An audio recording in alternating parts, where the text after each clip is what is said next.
Vacilou, Flamengo levou, hein? A equipe de scout do Flamengo, de Felipe Luiz, estava espionando ontem o jogo do Fluminense no Maracanã. Vamos às notícias do Flamengo, já se inscreva, acione o sino e deixa o seu like, é muito importante. O Flamengo que enfrenta hoje o Internacional pelo Campeonato Brasileiro, jogo extremamente importante. Porque é o seguinte, o Flamengo joga às 18h30. Às 20h30 joga o Palmeiras, depois do Flamengo já sabendo o resultado do jogo do Flamengo. E amanhã joga Mirassol e Cruzeiro pelo Campeonato Brasileiro, né? E aí é o seguinte, eles gostam de colocar o Flamengo sempre em primeiro, né? Geralmente quando o Flamengo tá na liderança. Por quê? Porque se acaso aconteça alguma coisa, as outras equipes já estão sabendo, né? É complicada essa situação aí, né? Temos aqui a provável escalação do Flamengo, a do Internacional, a que horas vai acontecer a partida, todas as informações da partida. Antes de a gente entrar nesse assunto, de eu falar do scout do Flamengo, jornalista critica colegas de profissão e exalta a torcida do Flamengo. Olha só, hein? Já dizia o jornalista Nelson Rodrigues, todo brasileiro, vivo ou morto, já foi Flamengo por um instante, por um dia. Isso porque o comentarista Fábio Sormani acredita que a imprensa da cidade de São Paulo tem inveja do Flamengo, aceita que dói menos, né? Abre aspas para o Sormani. Isso é uma grande mentira que existe por parte da imprensa de São Paulo, que é maioria corintiana. Não admite a superioridade do Flamengo. Dói no coração do corintiano, do palmeirense, admitir que o Flamengo tem a maior torcida do Brasil. Então eles vêm com essa mentira, essa bobagem que o Flamengo tem torcida terceirizada. Não tem, não tem. A gente cansou de ver no Mundial de Clubes a diversidade de torcedores da torcida do Flamengo. Então, corintiano, aceita que dói menos. O contexto, a quantidade de torcedores do Flamengo fazem rivais acreditar que, na verdade, a pessoa não é flamenguista de fato, mas sim alguém com mais de um time para torcer. E assim criou-se o termo de torcida terceirizada. Ele complementou falando o seguinte: agora que o Corinthians tem a torcida mais brilhante, entusiasta, participante e envolvente do Brasil. Pode até ter, mas não é mais do que a do Flamengo, não. Além do Flamengo ser maior, é mais isso aí tudo que ele disse, né? Bom, coloca a sua opinião nos comentários sobre essa situação aí, porque tá dando o que falar nas redes sociais, né? Os rivais já tá bem revoltados, né? Os rivais estão revoltados aí por conta do patrocínio master do Flamengo. Agora, com essas declarações, piora, né? Piora essa revolta. Internacional e Flamengo, onde assistir, horário, escalação, todas as informações, a arbitragem que é paulista, uma parte da arbitragem é paulista. Aí uns falam, mas não tem nada a ver, é profissional. Vai. E uma comparação interessante. Na partida de semana passada do Flamengo pelo Campeonato Brasileiro, contra o Mirassol, 36 faltas. 36 faltas no jogo inteiro. Na partida do meio de Libertadores, ou seja, um jogo bem picado, né? O Flamengo marcando pressão alta, qualquer contato, falta. Isso irrita, né?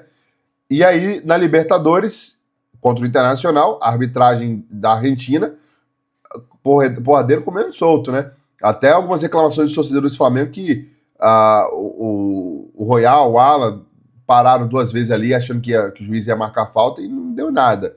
Então é importante ter esse discernimento aí de que as arbitragens são diferentes. Hoje vai ser uma coisa, vai ser parada toda hora.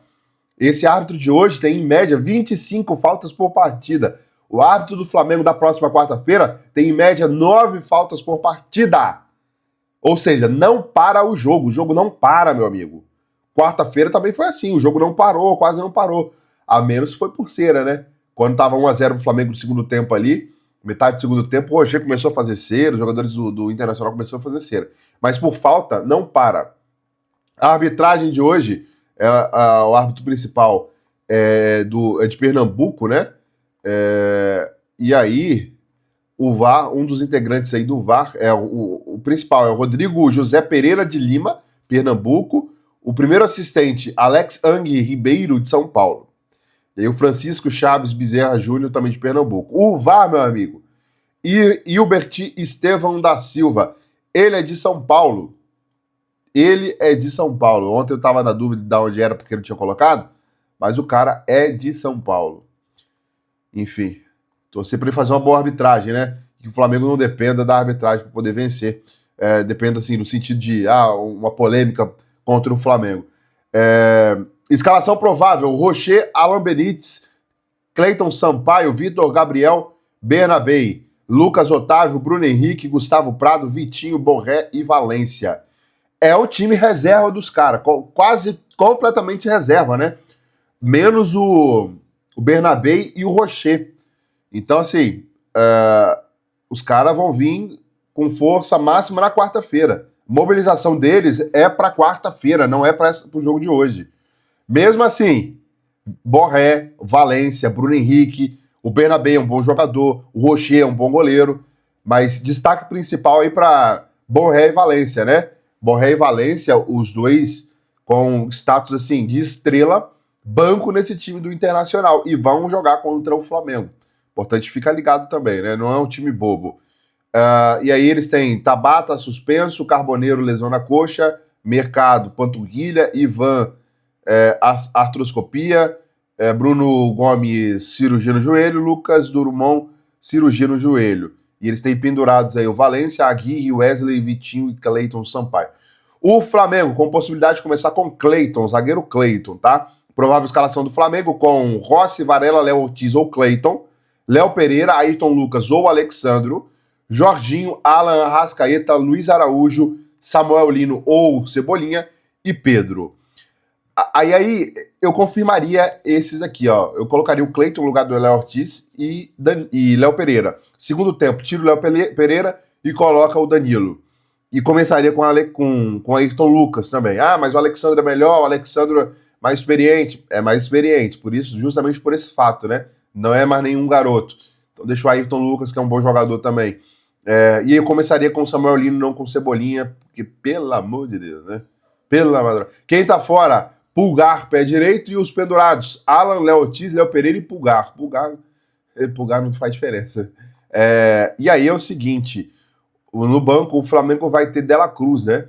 Importante o Flamengo dar uns minutinhos aí no segundo tempo aí para o Dela Cruz, quem sabe preparar para a partida de quarta-feira, né? Não sei se ele começa a quarta-feira como titular. Se ele tiver 100%, seria uma boa. Imagina. Eu acho que a gente nunca viu, né? O Jorginho junto com o Dela Cruz, juntos, atuando aí pelo Flamengo. Poucos minutos contra o Bayern, se eu não me engano. Transmissão dessa partida, na verdade é o seguinte: transmissão entre Flamengo e Internacional quebra recorde de 15 anos. Flamengo e Internacional rendeu à Globo 35 pontos de audiência nessa última quarta-feira, a maior marca para o jogo de ida das oitavas de Libertadores depois de 15 anos. O duelo igualou o recorde de torneio em 2025 e registrou 25% de crescimento em relação à média do campeonato no Rio. Em São Paulo, a transmissão marcou 19 pontos. Eu não sei se foi a mesma transmissão, acredito que não, né? Acredito que São Paulo deve ter sido outro jogo. Enfim, o Flamengo pagador. Aí entra aquela questão, né? Depois disso aqui, por causa do Flamengo, né? Por causa do Internacional, com todo respeito ao Internacional. Mas depois pergunto, por que o Flamengo recebe mais? Por que o Sportingbet vai pagar mais pro Flamengo do que pro Palmeiras? Por que a Superbet quer pagar mais pro Flamengo do que pro São Paulo, do que pro Fluminense? É por conta disso, da visibilidade. Uma partida comum dá aí 18, 19 pontos. Pro Flamengo dá 35 pontos. Tá aí, tá explicado. Quem tem visibilidade recebe mais. E o Pulgar tem previsão de retorno, né?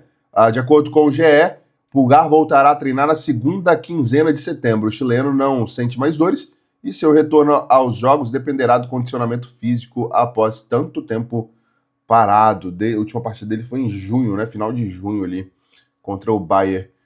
O Harry Kane meteu 2 gols no Flamengo e ainda quebrou o Pulgar. Brincadeira. Temos aqui, ó, vou falar do scout do Flamengo, tá? Flamengo define 4 contratações para Felipe Luiz. José Boto continua a buscar opções. Flamengo segue nessa busca dessa janela de transferência, então vai ter mais contratações, tá? Com todos os detalhes também divulgados aí pela equipe do Bola VIP. A diretoria do BAP busca novas contratações.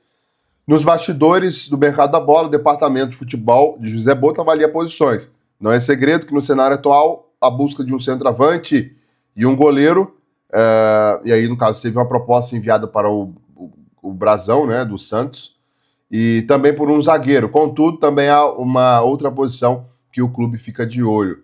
A princípio, de acordo com o Fabrício Lopes, o Flamengo também avalia a chance de contratar um meio-campista, hein, rapaz? Ó, ainda não foi definido o nome. E na janela atual, para a disputa da posição com o Arrascaeta, trouxe aí o Jorge Carrascal, mas sinceramente o Carrascal não se mostra ser um substituto para Arrasca não, viu? Eu acho que isso aí foi mais uma conversinha aí da diretoria para enganar o torcedor. Enfim, tem coisa que a gente pensa e não pode falar.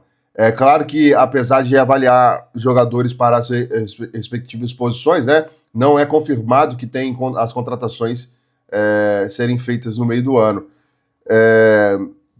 Porque a janela de transferência só fecha dia 2.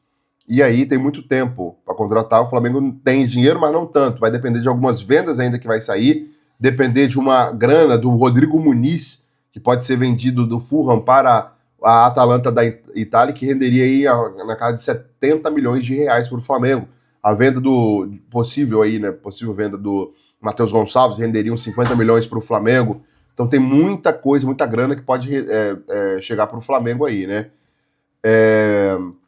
É o seguinte, equipe de scout do Flamengo esteve presente no jogo no Maracanã para assistir e acompanhar o jogo do Fluminense contra o Fortaleza, obviamente. E aí, não se sabe se foram lá para olhar algum jogador do Fluminense ou olhar algum jogador do Fortaleza. Para quem não sabe, teve até uma pergunta aqui no post, né, do Coluna do Fla. Pergunta sincera, o que é scout, né? Para quem não sabe o que é scout, é a equipe ali que monitora jogadores para ser uma possível contratação do Flamengo. É um olheiro gourmet, digamos assim, né? E aí, os comentários, ó. Vai tirar quem de bom desses times?